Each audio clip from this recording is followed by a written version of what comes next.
fellas, you know Degree Cool Rush deodorant, right? Well, last year they changed the formula, and guys were mad about it. One dude even started a petition. So guess what? Degree heard us, admitted they messed up, and brought the original Cool Rush scent back exactly how it was. And it's in Walmart, Target, and other stores now for under $4. So grab some and remember why its cool, crisp, and fresh scent made it the #1 men's antiperspirant for the last decade. Degree Cool Rush is back, and it smells like victory for all of us. It's the Stone Zone. Here's Roger Stone. Welcome. You are in the Stone Zone. Here we tell the stone cold truth. So while China attempts to wait out American tariffs, co-opting the panic on Wall Street, President Donald Trump and his team of economic advisors are employing the classic techniques found in the president's bestseller, The Art of the Deal.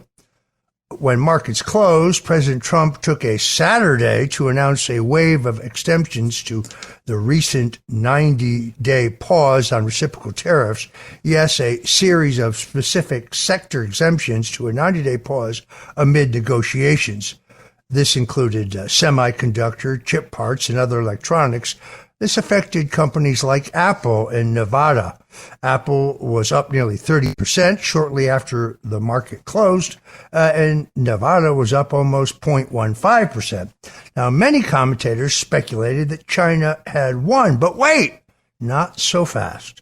The following morning, Commerce Secretary Howard Lutnick went on ABC with left-wing journalist John Carroll to say that those exemptions issued over the Jewish Passover holiday would only last 30 days, when then new semiconductor and pharmaceutical tariffs would kick into place. President Trump has long said it was a national security interest to have our medicines, like antibiotics, for example, made here in America. Well, if Lutnick was sent to reassure the markets, he did just the opposite.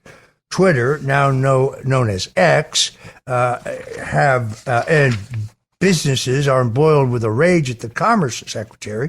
Seems that every media appearance by the former hedge fund manager tanks the market. Or maybe Lutnick was sent out to play bad cop in a good cop versus bad cop routine. Has Trump pulled the world's greatest media into the Apprentice show to date? Well, we'll have to wait and see. The Federal Reserve Chairman, Jerome Powell, who has turned into a political animal, refusing to lower interest rates under Trump, like he did in his half-hearted attempt to help Biden's failing campaign for re-election, is set to speak this week. This week promises more volatility, which is leverage for the president and action for swing traders. But maybe we're all being distracted by the theatrics of Lutnick, China, and the markets. Last week, Fox News and the New York Post reported that President Trump had tapped Treasury Secretary Scott Bessent, the man who went to economic war with both Britain and China earlier in his career, and beat both of them, I should say, to lead the effort in gaining leverage to create a new America First economy. Bessent impresses me. He could be the greatest Secretary of the Treasury since Alexander Hamilton. Bessent looks poised to help Main Street by rebalancing the dollar, equities, and bonds. He is a calming and reassuring voice for the markets. Only Trump, Bessent, and Lutnick know what the plan is, but the good cop, bad cop scenario seems to be working. They've made a promise to Main Street, and they've received a mandate from the American people to do so. Coming up is the golden age, an age of unprecedented peace, prosperity, security, and justice. All you have to do is stay the course. Don't be, as President Trump says, a panikin. Today, the market was up between 3 and 4 points, far more stable than anticipated. It appears to me like President Trump's gambit is working. Remember the Russian collusion hoax? That was a 3-year fraud upon the American people. We know that the entire plot was born in an Oval Office meeting with President Barack Obama, Vice President Joe Biden, National Security Advisor Susan Rice, FBI Director James Comey, and CIA Director John Brennan. This was the greatest single abuse of power in American history. The greatest single dirty trick. It was nothing less than an abuse of power in which the full authority of the United States government and the extraordinary capabilities of our intelligence agencies were used, utilizing two pieces of what they knew were fraudulent evidence, the so-called Steele dossier, which was originated and paid for by Hillary Clinton, but had no basis in fact. That was the false claim that businessman Donald Trump had dallied with Russian prostitutes while visiting Moscow on a business trip and had actually watched them urinate on a bed that was once inhabited by President Barack Obama, complete and total fiction. And then the secondary claim that the Democrat National Committee had been subjected to an online hack by Russian intelligence. Another claim for which there is not only no proof, but CrowdStrikes, the company that was hired by the DNC to investigate, claimed publicly that their report showed Russian hacking when the head of CrowdStrikes, Sean Henry, who just happened to be a former deputy to Robert Mueller, the head of the witch hunt, testified before the House Intelligence Committee that he had no such evidence. Well, now the FBI has released 700 pages of the declassified documents related to this whole hoax, the so-called Crossfire Hurricane investigation, which focused on the alleged ties between Russia and the Trump campaign in 2016. These documents, also referred to as the Russiagate binder, consist of 7 separate files totaling over 700 pages. The release was facilitated by FBI Director Kash Patel and made available to the public through various outlets, including Just the News, The Federalist, and right here on the Red Apple Audio networks. These are the Crossfire Hurricane records that Joe Biden, the deep state, and a number of so-called journalists spent years trying to keep hidden from the American people. This is what the raid on Mar-a-Lago by the FBI was really all about. They wanted to get these papers, which under the Presidential Records Act, Donald Trump had every right to hold on to. They wanted them back because they show epic criminality by Barack Obama, Joe Biden, and his entire cabal. These documents also show a key FBI informant in the widely debunked Russian collusion case was paid nearly $1.2 million of your tax money over 3 decades, that he was motivated by monetary compensation and continued making up lies even after agents concluded that he had been spinning a completely inaccurate story about General Michael Flynn, who would later serve as President Trump's first national security advisor. Stephen Halper, who actually had once played poker with in a floating poker game in Washington, D.C., was a consultant to the Pentagon and an academic who was extremely well paid along with British intelligence agent Christopher Steele, and was used by the FBI agents to build the fraudulent Crossfire Hurricane case against Trump and his advisors. That includes General Flynn, Paul Manafort, and, well, yes, yours truly.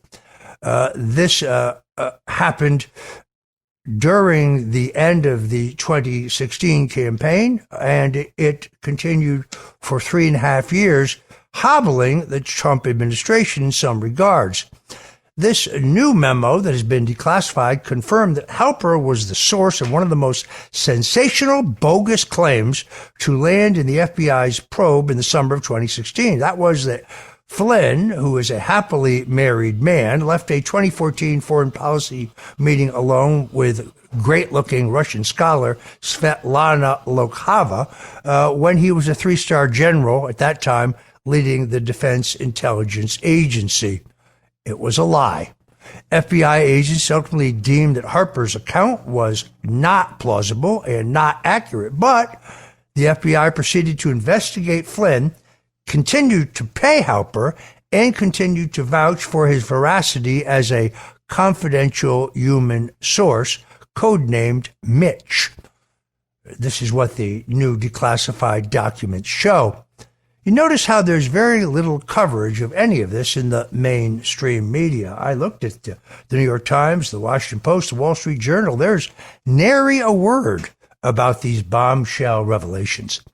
So, for example, in March of 2017, there's a memo that shows the FBI's Validation Management Unit wrote that it assesses it is likely that Halper is suitable for continued operations based on his authenticity, reliability, and control.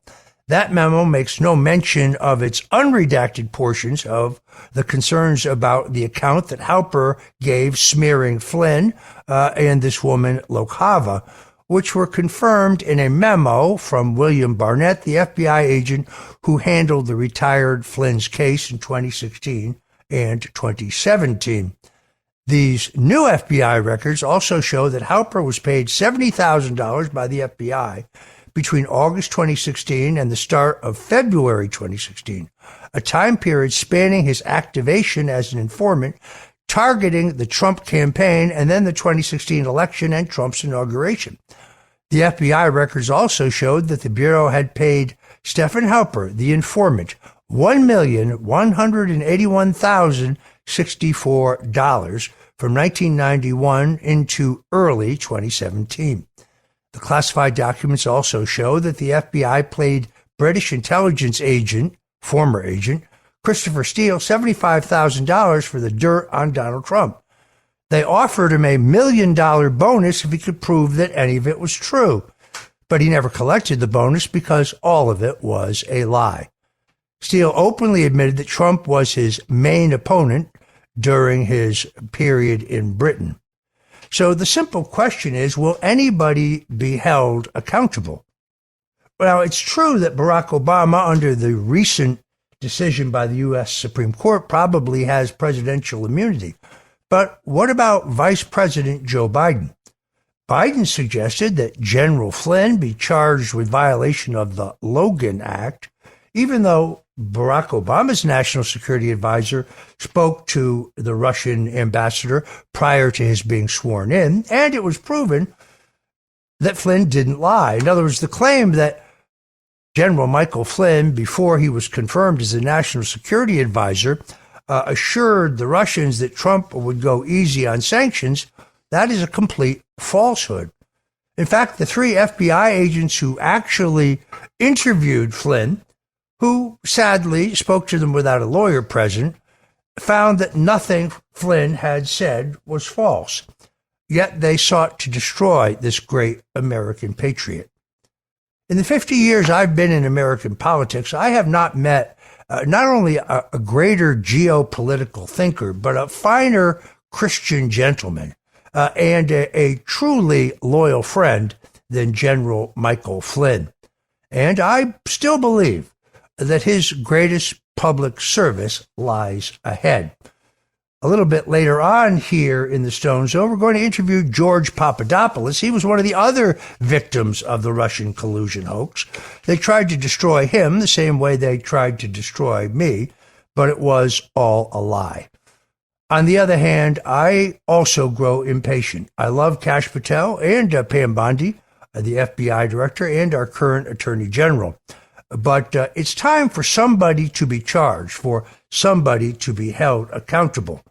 After what my family and I went through, I'm very anxious to see the rebalancing of the scales of justice so that we have one system, not two, so that there's not a two-tiered system of justice in this country. And those who perpetrated the greatest single dirty trick in American history, the Russian collusion hoax, are finally held accountable. Somebody needs to have their home raided by the FBI at 6 o'clock in the morning with 29 heavily armed FBI agents. Somebody needs to be held accountable and sent to prison. When we get back, a little more, and then we'll talk to George Papadopoulos about his experience fighting for his life in the Russian collusion hoax. So whatever you do, don't touch that dial. You need a vacation, so why not come play in LA? Fill your days with fun and let Los Angeles dazzle you with iconic landmarks, epic scenery, and stunning coastlines. And when the sun goes down, it's the perfect place to enjoy world-class dining and nightlife. Let play lead the way and soak up all this city has to offer. Start planning your LA getaway now at visitcalifornia.com. We off? 30 seconds of carefree bliss. Oof, like wind in your hair carefree. Oh, like using Clorox Disinfecting All-Purpose Cleaner in the home carefree. Yes! Like dog slobbing on the coffee table and cleaning it with Clorox Carefree. He's on a roll now. Spit toothpaste on the faucet. You got it. You got it. Peanut butter on the light switch. Oh, spritz, spritz. Spritz, spritz. Clorox, man. Clean feels good. Okay, we're back. Use as directed. Morning decisions. A creamy mocha frappuccino drink? A sweet vanilla? Maybe a smooth caramel? Or that white chocolate mocha? Whichever you choose, delicious coffee awaits.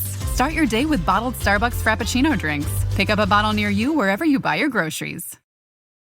This episode is brought to you by Netflix. 3 couples, 4 vacations, a lot to unpack.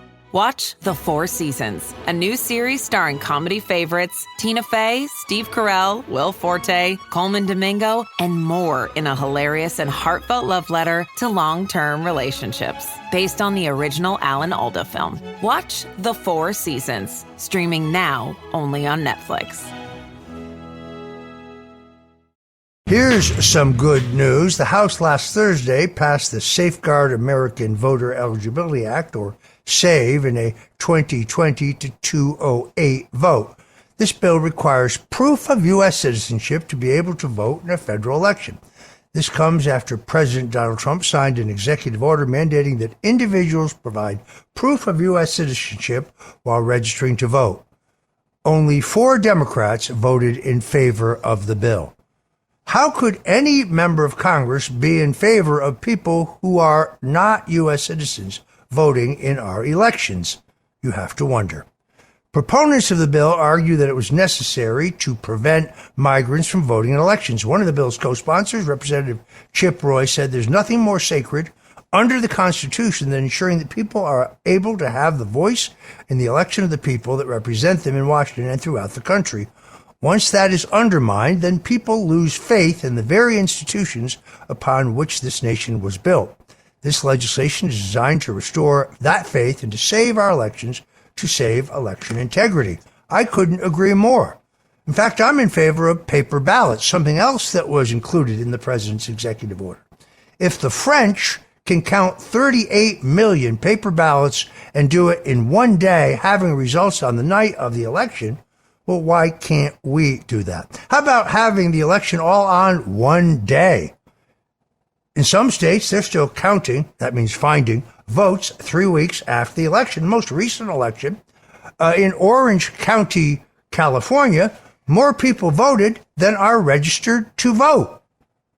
No, until we have clean elections, paper ballots, elections on one day, and frankly do away with mail-in ballots, which is the greatest single threat to our honest elections, an open invitation for fraud, well, then we cannot have a true democracy, and the American people cannot have their voice. When we come back, George Papadopoulos, former foreign policy advisor both to President Donald Trump and to Dr. Ben Carson, he was also victimized in the Russian collusion hoax. And I want to ask him about the release of the Crossfire Hurricane documents and whether anybody will ever be held accountable. You guys, I just found the most incredible Mother's Day gift. It's called Goldbelly. Goldbelly is this amazing site where you can get the most iconic foods from restaurants all across the U.S., shipped anywhere in the country for free in time for Mother's Day. We're talking cakes from Ina Garten and Martha Stewart, Magnolia Bakery's famous banana pudding, and New York bagel brunches. Make Mother's Day perfect with Goldbelly.com and get 20% off your first order with promo code MOM. That's Goldbelly.com, promo code MOM. Halliday presents, in the red corner, the undisputed, undefeated Weed Whacker Guy. Champion of hurling grass and pollen everywhere. And in the blue corner, the challenger, extra strength Halliday. Eye drops that work all day to prevent the release of histamines that cause itchy allergy eyes. And And the winner by knockout is Hannity! Hannity, bring it on! This episode is brought to you by Principles. Are there limits to the U.S. government's debt growth? What will happen if the debts are not curtailed? What should policymakers or investors do? Those are urgent questions that legendary investor and New York Times bestselling author Ray Dalio addresses in his new book, How Countries Go Broke: The Big Cycle. The book comes out in June and is available for pre-order today, wherever books are sold. Impact confirmed. The Slayer has been activated. Demonic threat level increasing. Hold the line! All the power of hell cowering before one man. id Software presents Doom: The Dark Ages. Available May 15th on Xbox Series X and S, PlayStation 5, and PC. Pre-order now. Rated M for mature. Here's Roger Stone. And you're back in the Stone Zone. Joining me now, George Papadopoulos. He is a former foreign policy advisor to both Donald Trump and Dr. Ben Carson. From 2011 to 2015, he worked as a research associate with the Hudson Institute, as well as director of the London Center for International Law Practice. He is currently a contributor at Newsmax and a best-selling author of the book Deep State Target: How I Got Caught in the Crosshairs of the Plot to Take Down President Donald Trump.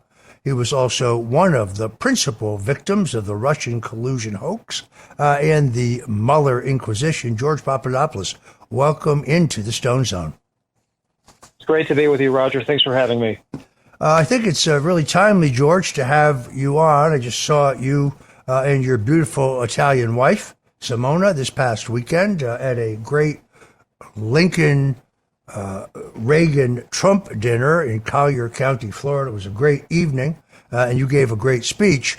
As you know, the FBI has released 700 pages of declassified documents related to Crossfire Hurricane. That's the counterintelligence effort that was focused on the alleged but non-existent ties between Russia and the Trump campaign back in 2016. Now, these documents were first declassified at the end of the first Trump term, but they never saw the light of day because the bureaucrats in the NSA essentially decided to wait Donald Trump out. They disobeyed a direct executive order of the president, but now we finally have them, and they're relatively shocking. We just found out that the FBI paid Stephen Halper, a associate of former President George H.W. Bush and a political consultant and academic. Well, they paid him $1.2 million as an informant. The only problem was the information he was providing all appears to be false. Your reaction? Yes, it was great to see you, Roger. It was an incredible event in Collier County. Florida's doing wonderful things here with the Republican Party. And look, regarding this recent declassified, I should say the release of the declassified information, but you're absolutely right.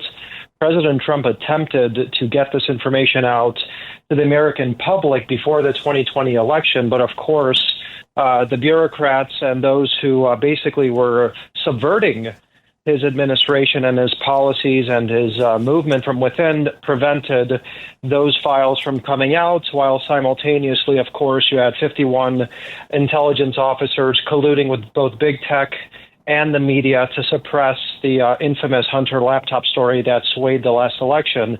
So now that we finally have some light that is shined upon these files, it's actually a lot worse than I really thought. There aren't too many people that can now actually look at the facts with the declassified information and think that President Trump and his 2016 campaign and his first administration were guilty of anything except being victims of an overzealous Democrat prosecutorial base and a weaponized government that attempted to basically overthrow his administration with falsehoods and fake information. So the situation that you referenced with Stefan Halper is extremely damaging to both the FBI and the Obama administration, and actually the Uniparty, because this is a person that you rightfully just explained was an associate of Republican administrations.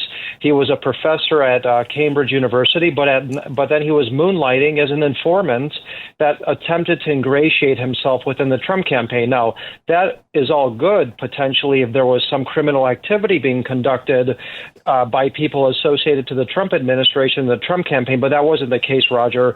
What Halper was doing was he was being paid to basically throw dirt and lies on associates of President Trump and himself in order to allow the FBI to continue this fake investigation. It stinks to high heaven, Roger, and it's time for accountability. Yeah, it's quite extraordinary to me that Andrew Weissman, who was the de facto head of the Mueller Inquisition, because Mueller, as we now know, seemed to me to be around the bend, he knew all the way back to his time as the general counsel to the FBI that the so-called Steele dossier was a fraud. He knew who paid for it. He knew that it had been paid for by Hillary Clinton. And he knew it wasn't true, yet he still used it, combined with that false claim that the Russians had conducted an online hack of the Democrat National Committee.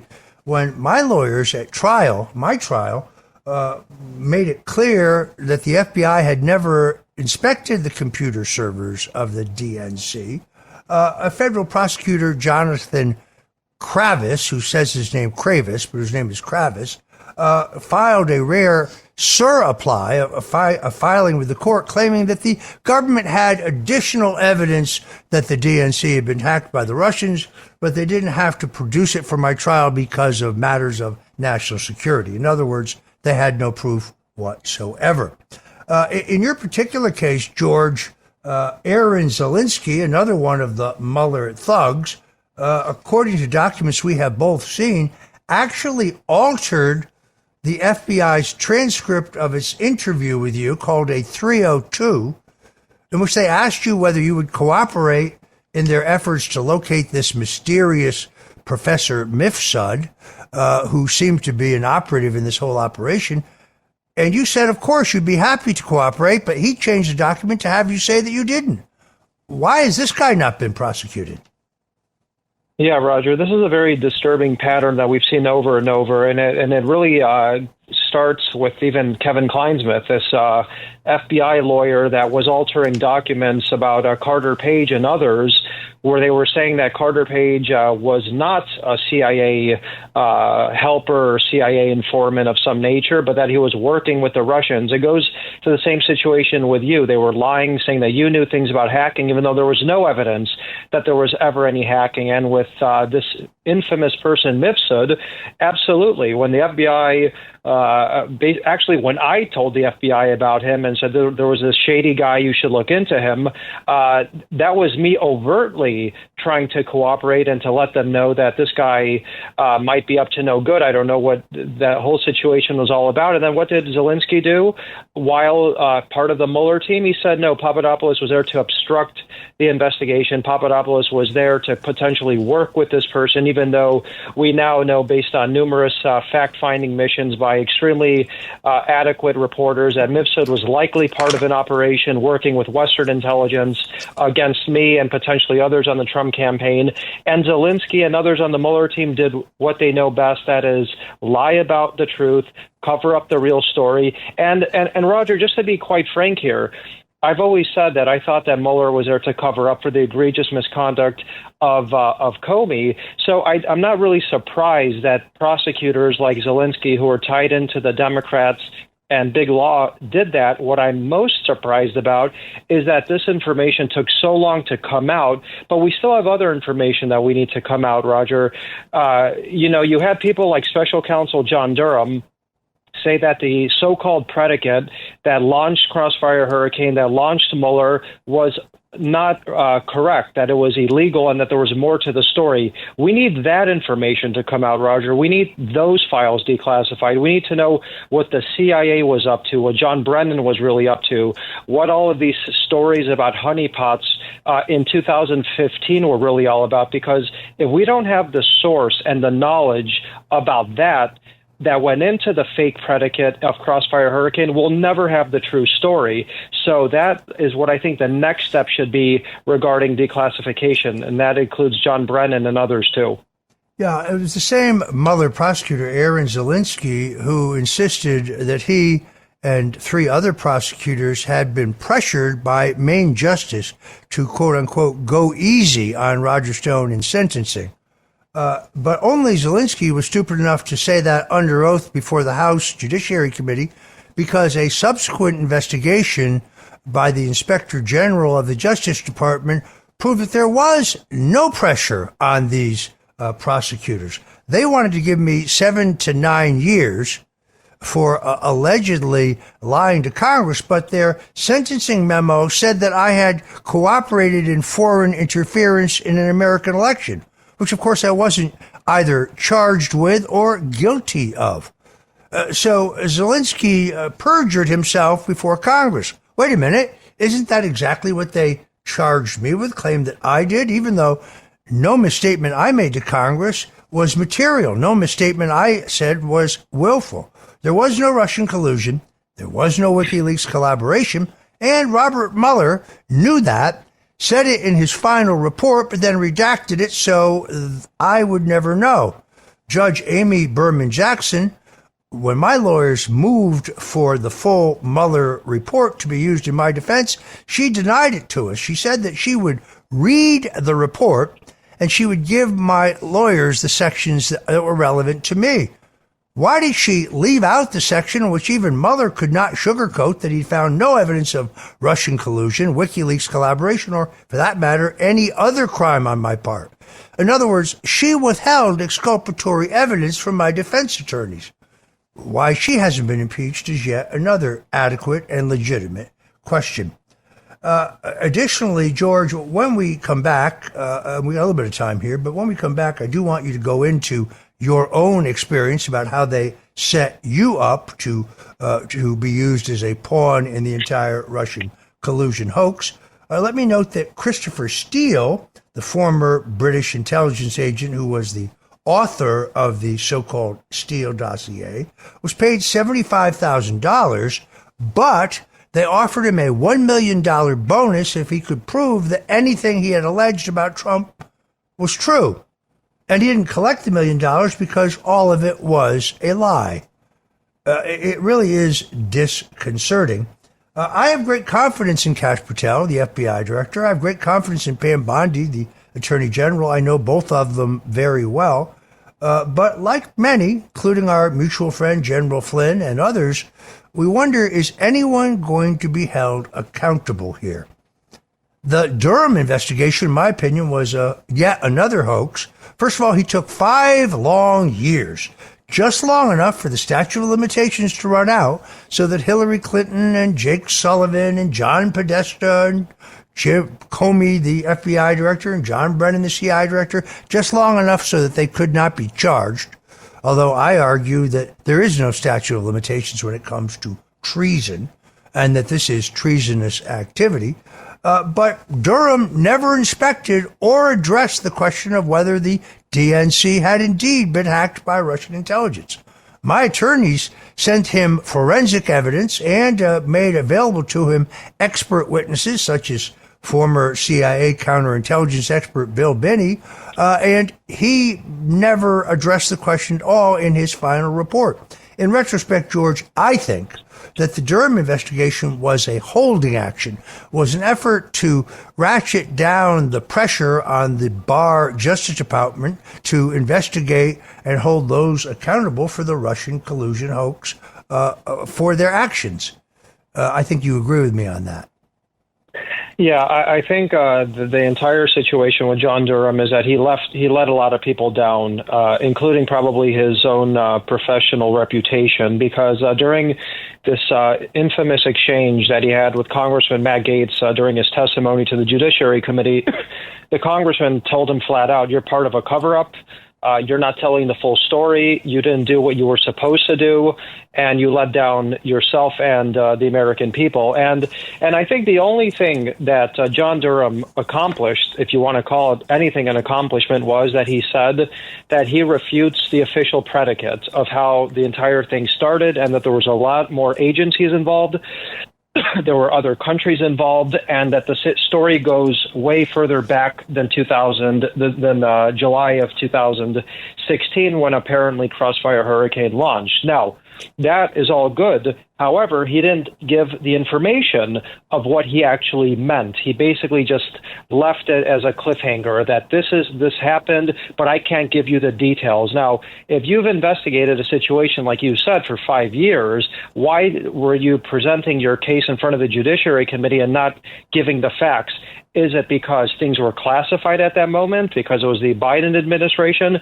Was there an actual cover-up? These are questions that we have to understand. Was Crossfire Hurricane basically providing top cover for Comey's off-the-books illegal activities that he initiated before Crossfire Hurricane? These are very important questions, Roger, that we don't have answers to, even with the rollout of these files that have come out, over 700 pages of Crossfire Hurricane.